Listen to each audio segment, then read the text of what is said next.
कि वर्ण किसे कहते हैं, वर्णमाला किसे कहते हैं, वर्ण के भेद कितने हैं, और वर्ण के भेद में भी हमने स्वर के बारे में जाना था, और साथ ही यह जाना कि जो स्वर के 3 भेद हैं, ह्रस्व स्वर, दीर्घ स्वर और प्लुत स्वर। तो आज हम वर्ण के दूसरे भेद की तरफ आते हैं, जो है व्यंजन। व्यंजन, जो वर्ण स्वरों की सहायता से बोले जाते हैं उन्हें हम व्यंजन कहते हैं। जो वर्ण स्वरों की सहायता से बोले जाते हैं उन्हें हम व्यंजन कहते हैं। जैसे क, क में क प्लस में आ, तो ये जो क है ये किसकी सहायता से बोला गया है, स्वर की सहायता से, ये स्वर है। ठीक है, जो सारे व्यंजन होते हैं वह स्वर की सहायता से बोले जाते हैं। मान लो मैंने लिखा क, तो इसमें क प्लस में आ, तो ये भी किसकी सहायता से बोला गया है, स्वर की सहायता से। तो अब आपको समझ में आ गया, जो सारे स्वर होते हैं, जो व्यंजन होते हैं, वे सारे स्वर की सहायता से बोले जाते हैं। तो जिस प्रकार स्वर के 3 भेद थे, ह्रस्व स्वर, दीर्घ स्वर और प्लुत स्वर, उसी प्रकार व्यंजन के भी 3 भेद हैं। वह है व्यंजन के 3 भेद कौन कौन से हैं?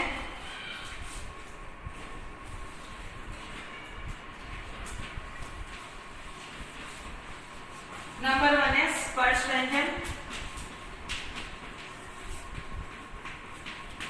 नंबर 2 है अंतस्थ व्यंजन, और नंबर 3 है ऊष्म व्यंजन। तो ये हमारे क्या है, ये हमारे व्यंजन के 3 भेद हैं। अब स्पर्श व्यंजन किसे कहते हैं? जो आपकी वर्णमाला है उसमें क से लेकर मां तक जो वर्ण होते हैं वह सारे स्पर्श व्यंजन होते हैं।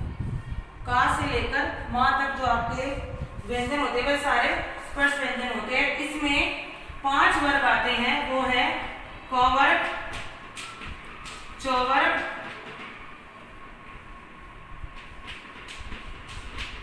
ट वर्ग,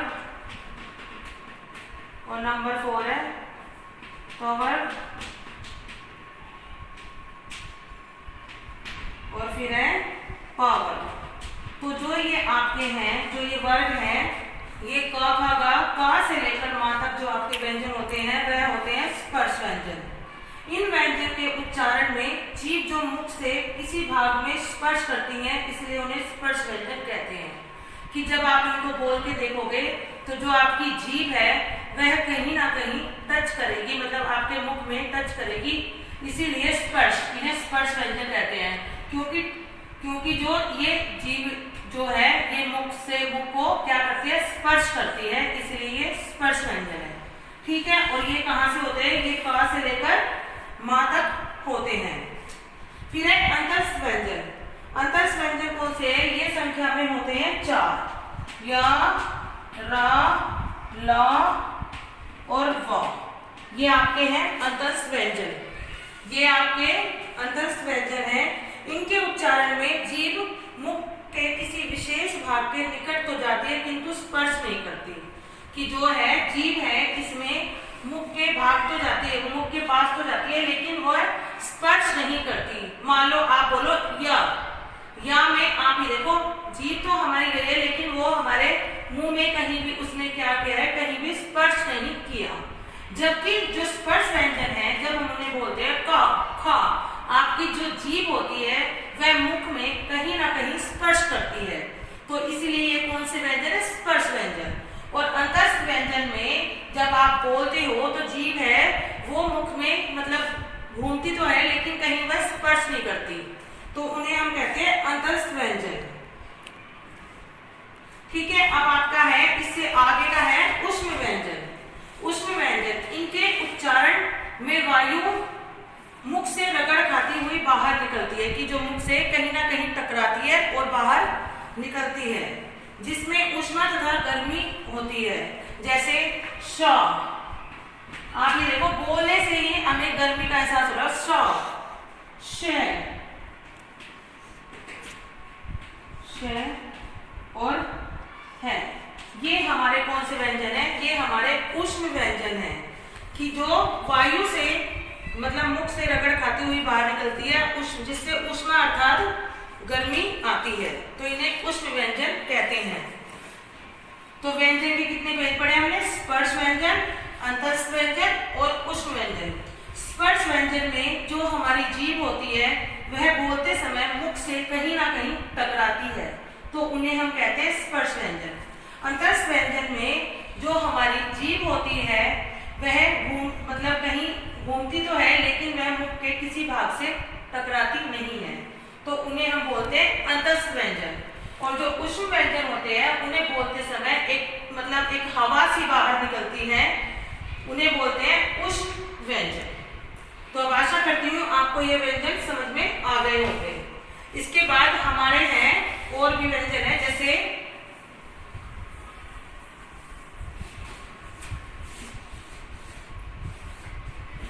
संयुक्त व्यंजन। संयुक्त व्यंजन, संयुक्त व्यंजन कौन से व्यंजन होते हैं? संयुक्त व्यंजन वे व्यंजन होते हैं जो दो व्यंजनों को मिलकर बनते हैं। जैसे ये हमारे हैं चार, कौन कौन से? जैसे ता, शा, गा और है श्रा। ये हमारे क्या है? ये हमारे हैं संयुक्त व्यंजन, ये हमारे संयुक्त व्यंजन है। तो जब हम इनको देखते हैं, जैसे शा प्लस में, जैसे ता में हम देखते हैं तो ता प्लस में रा प्लस में आ, तो बना है ता, त्रा, त्रा, ठीक है। फिर है क्षत्रिय, तो ये बनेगा का प्लस में शा प्लस में आ। फिर है जा प्लस में ना प्लस में आ, और ये है शा प्लस में रा प्लस में आ। तो ये आपके जो हैं इन्हें हम संयुक्त व्यंजन कहते हैं, क्योंकि ये दो व्यंजनों के मेल से बनते हैं, त रा त्र। लेकिन आप देख लो फिर भी इसमें आ की आवाज आ रही है, जैसे त र त्र आ, त्र। तो ये आपके क्या है? ये आपके हैं संयुक्त व्यंजन। फिर है संयुक्त व्यंजन। फिर आपको जो आपका रह गया है वह है एक द्वित व्यंजन। द्वित व्यंजन किसे बोलते हैं? द्वित व्यंजन। द्वित व्यंजन वे व्यंजन होते हैं जो मतलब एक के बाद एक आते हैं, जिसमें एक पहला आधा होता है और दूसरा पूरा होता है। जैसे बच्चा, तो ये द्वित व्यंजन कैसे है? क्योंकि ये इसमें दो व्यंजन है, एक आधा और एक पूरा, तो ये है द्वित व्यंजन। कच्चा, पक्का, तो ये आपके क्या है? द्वित व्यंजन। आपको हमेशा ध्यान रखना है कि द्वित व्यंजन को समझते ध्यान में रखना है कि जो ये दो व्यंजन है वो दोनों एक जैसे होने चाहिए। अगर ये आधा का है तो इसके बाद भी पूरा का ही होगा। कभी भी ऐसा नहीं होगा कि यहाँ पर का है और यहाँ पर कुछ और हो जाए। ठीक है, अब आपको समझ में आ गए। अब हम आपसे अगली कक्षा में मिलेंगे।